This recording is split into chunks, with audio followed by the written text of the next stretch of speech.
करी से जहाँ भी न्यूज दिंतु मानविकता बोध रहा दरकार आमर किसी लेखा लोक खोजिकी पढ़े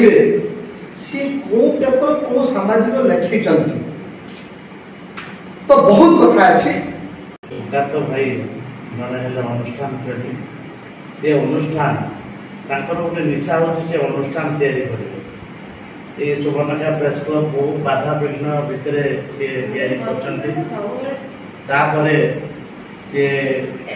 साहित्य को बंचे रखा बालियापाड़ साहित्य सहर अभियान से अभियान आम जन जन सेनापति अच्छे से आम रथर सारथी अच्छा ये कार्यक्रम सुकांत भाई दिन को दिन आगे आगे चलते से मोर सुकांत भाई को मो तरफ धन्यवाद अर्पण करुचे सांबादिक मान सरकार तरफ से किसी व्यवस्था नहीं किंतु सरकार ये नुआ सरकार किसी करेंगे आम समस्त आशा बांधीचु कहीं सचिवालय को सामाजिक मान प्रवेश निषेध था किंतु नुआ सरकार आसा पर से हटे जड़े सांबादिक लोकसभा भवन को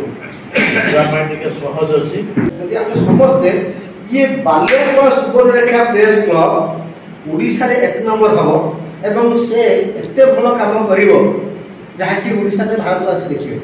तो फास्ट के बालियापाड़ पाखु भल भल लोक आम समर्थित करवा किसी लोक आम स्टाच्यू करवा भल जगह बालियापाड़ गोटे बड़ कॉन्फ्रेंस हॉल म्यूजियम टाइप हो जो मैंने पूर्व ये बालियापाड़ प्रति अवदान अच्छी युवजन्म है बालियापाड़ विकास करमें देखा कली आमर हरकृष्ण गिरी महोदय से बालियापाड़ कहीं ना ओडिशा गोटे इतिहास सृष्टि कर आम स्टाच्यू कर फटो आम सरकार दाबी कर दाबी आम समस्त समूह भाव कहवा बालियापाड़ गोटे बड़ गोटे कन्फरेन्स हल गोटे म्यूजियम हो जो म्यूजियम में बड़ बड़ व्यक्ति किसी ये कि बालियापाड़ स्मृति ताना मुझे आज वार्षिक उत्सवटा समस्त आ समस्त मो हृदय धन्यवाद देती प्रणाम कर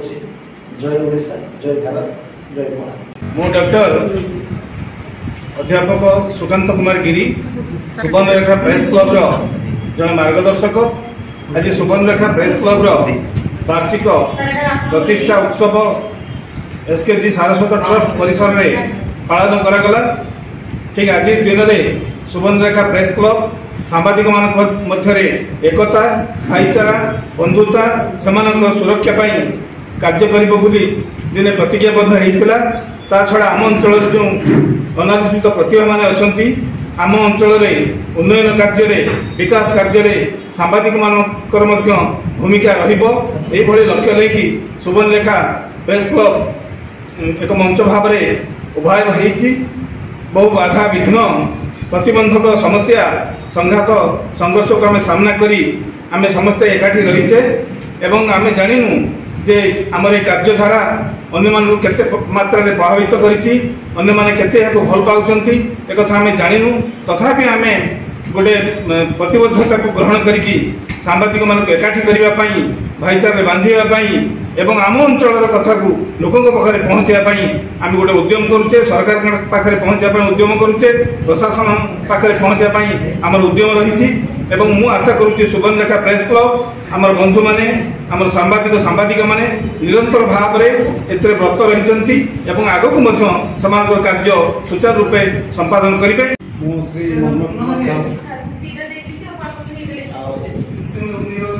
बालियापाड़ प्रेस क्लब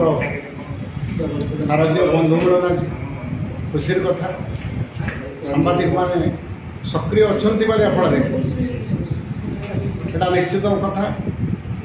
गोटे शुभ कथा शारदीय ऋतु बा सीजन आरंभ